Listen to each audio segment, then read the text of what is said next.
Hello everyone, welcome again to one of my videos. Today I want to speak about the things that are going on right now. Looking at the violence that is around, the demonstrations that are going on in the US has kind of reminded me of the things that normally happen in different places in the world. This is an environment where you would have thought people are more civilized and they'll be able to think rationally and just have the demonstrations without indulging into things like breaking into shops, destroying stuff. But do we really have to do that for us to be listened to? Is there a better way of doing things? You look at the way people took advantage of these situations. That's the same thing that normally happens even in our country here in Kenya. When people go for elections, people take advantage of the situation and they do wrong things. I know at the moment so many people were on lockdown and people are in the house. People are not used to being in the houses and not doing anything. Some other people have so much stress and they're just looking for a way out of releasing that anger. So they took advantage of the situation and decided to vent out their anger in the streets, break into other people's shop, forgetting this person could be struggling too. This person had nothing to do with what the police did to kill Mr. Floyd. This is the same thing that normally happens. In 2022 we'll be having our elections in Kenya. And normally people are divided along tribal lines, idle people, or even some who are not idle, who just want to take advantage of the situation. When they get a place they can steal something, they do. I looked at those videos and people who don't look like they live on the streets can do such a thing. People driving their cars, parking them, entering into a shop, carrying stuff. That was so wrong. This goes back to the way we have been raised, and I always say, even in my previous videos, that what goes around comes around. The way you raise your child, the way we are raised when we are small. Last time, on my last video, I spoke about the 3 magic words. If you are not taught such things when you're young, it's very difficult to change when you're older and practice them. You have to really purpose to do it and form it as a habit. So when we are young, when we are being raised, whatever we are taught is what sticks to us. And values are very strong. Values make people. Some people are humble, some people are harsh, some people are arrogant. It's the way they were raised. When you raise a child from home and teach them to say, excuse me, sorry, thank you, and teach them to respect that house help, they will understand that any grown-up needs to be respected. A woman needs to be respected. An older person needs to be respected. And this is a two-way traffic. Look at the words that is written in the Bible. Train up a child in the way he should grow, and when he becomes older, they will not depart from it. That is the exact thing that happens. I'm trying to imagine if you are a person who has very strong values, even if you're passing by one of those shops and saw what people were doing, maybe you couldn't have helped to stop it, but there's no way you could have joined them by stealing and entering and breaking somebody's shop. This is your town you're destroying. Everyone is going through a hard time at the moment, even the owners of these shops. What did they do to you for you to pay back by going to steal? Of course, people are just taking advantage of the situation. So in life, when you teach your child the right thing, before we complain a lot about those people, ask yourself, where did this thing come from?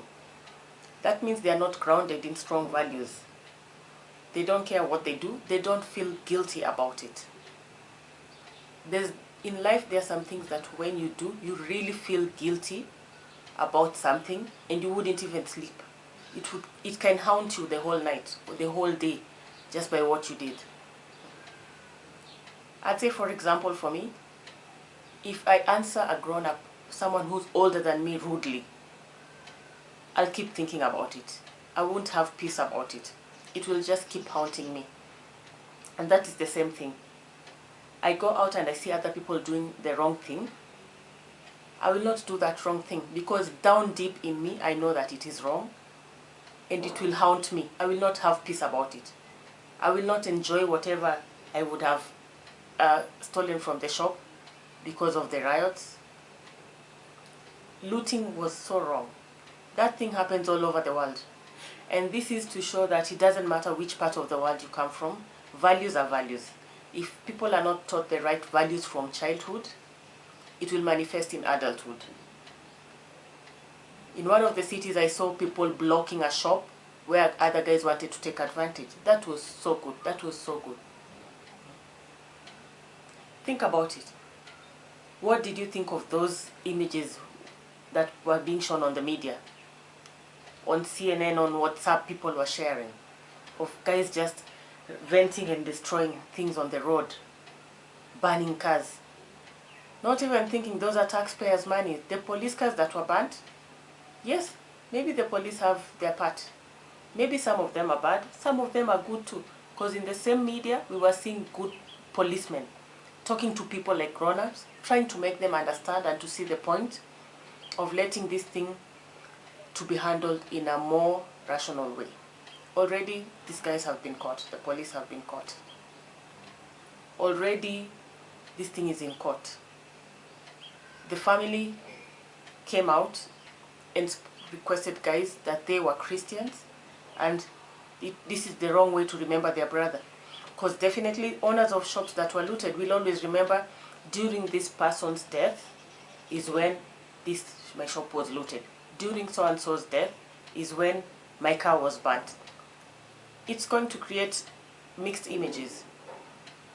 Yes, there was unity of how people really demonstrated and showed that they cared and what police did was wrong. But then the looting just spoiled everything.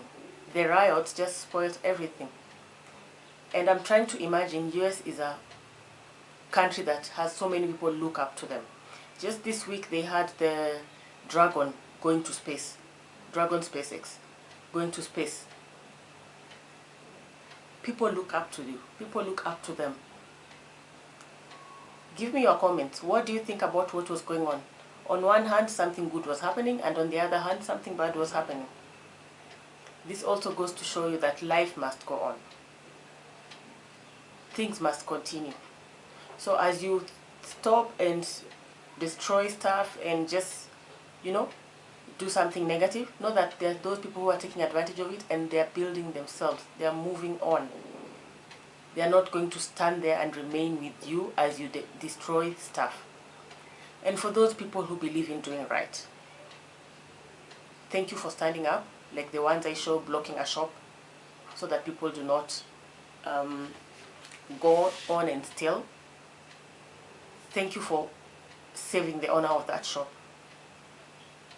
God is going to pay you abundantly in another way. Because the same thing that happens, I'm just trying to imagine this guy's carrying shoes, Nike shoes, carrying tracksuits and stuff, running with them. Others are even so with food.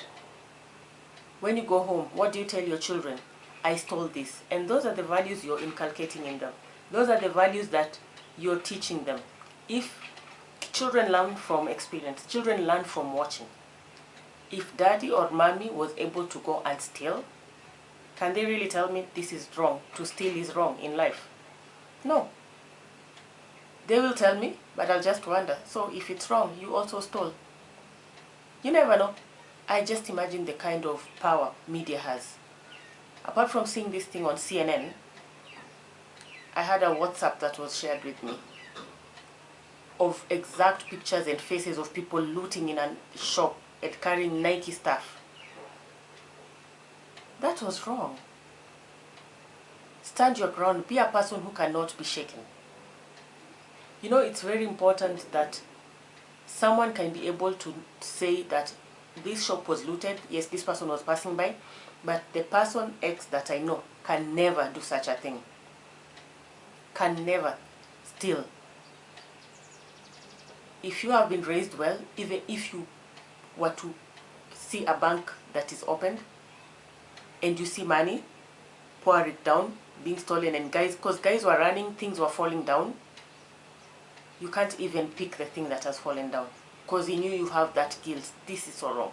Or if you pick it, you could have picked it and returned it back to the shop at a convenient time. So when you're taught from childhood, parents, when you teach your children from childhood, there are some things that you teach them just by talking and practicing yourself and showing them the importance. They will grow up as adults knowing these are the things that I should follow. And strict parents, most of the people who succeeded in life thank their parents later on for how they were raised, for not relenting and just giving them a chance to do wrong, for disciplining them. All this comes back in a way or another. Today you do that to someone's shop. Next time you expect your child to be successful and to have the same shop. This thing will always happen again. And there are people who will take advantage. And one day it will be you. And one thing that I normally believe, if you take something in the wrong way, let's say you go to a shop, you're given extra change, and you notice and you don't say it, you go with that money and say, thank God, this is my luck. Know that you're going to lose even more. You don't have to lose exact the money immediately, but you might find yourself losing your job, becoming sick, a relative needing you, and now you have to cough up even more money than what you got, what you gained. So it's very, very important that we be our brother's keepers. It's very, very important that the way we raise our children and we practice what we preach, it always comes back. We are going to build a good society by the way we behave, by the things that we do, by being accountable even when nobody is watching. This will follow you even to your places of work, your community, the environment. One of the things I said in my first video, when we were being raised, anyone who's an adult in the estate would correct you when you made a mistake. But in today's society, we are not our brother's keepers. Somebody does something wrong, they're not supposed to be corrected by anyone else apart from their parent. But parents who are real and they know the right thing know that it takes a village to raise a child. And when I say it takes a village, it means that when you are away and your child is playing in the neighborhood and they do something wrong, someone, a grown-up, can come and correct them. If they get hurt, another parent can come and sort it out, take them to hospital while they call you from where you are at work. That is being your brother's keeper. If you see someone going to enter into trouble, correct them, especially if they are willing to listen. Because not everybody is willing to listen. If they are willing to listen, correct them. These things are going to get back to you. You are creating a good society for your own children. You know? The society is, we are surrounded by different people. These are the kind of people they'll go and meet in workplaces and will make their life a living hell. These are the kind of people that they will meet in the streets and pickpocket, steal something. These are the kind of people who will meet them when they need help and will think, I don't know this person, and they'll move along. Like just the Good Samaritan in the Bible. How many people passed the person who was on the road before the Good Samaritan helped him? So, be your brother's keepers. Let's stop behaving the way we are behaving. I know soon so many countries, normally, especially in Africa, we have things like violence during elections and people just can't listen and speak. We are influenced by politicians, by what we are told, and we go into fights. Then after that, we have destroyed our economy. Taxpayers' money, we pay tax again. Instead of the tax going to the right place, it's going back to repair what we have destroyed. Those police cars have to be replaced. That will be taxpayers' money. The lights on the streets, the pavements that were being shattered and destroyed, that will be paid by taxpayers' money. Then you'll start complaining, the government is not helping us, the government is using the money the wrong way. No, you contributed to this. Kindly tell me what you think about this and please subscribe to my videos. Also share this information with as many people as possible. I will appreciate and I hope to see you again in my next video. Give me also your comments on what you think and anything on how I need to improve, or any topic that you would like me to discuss, and I'll be able to discuss this. Thank you very much.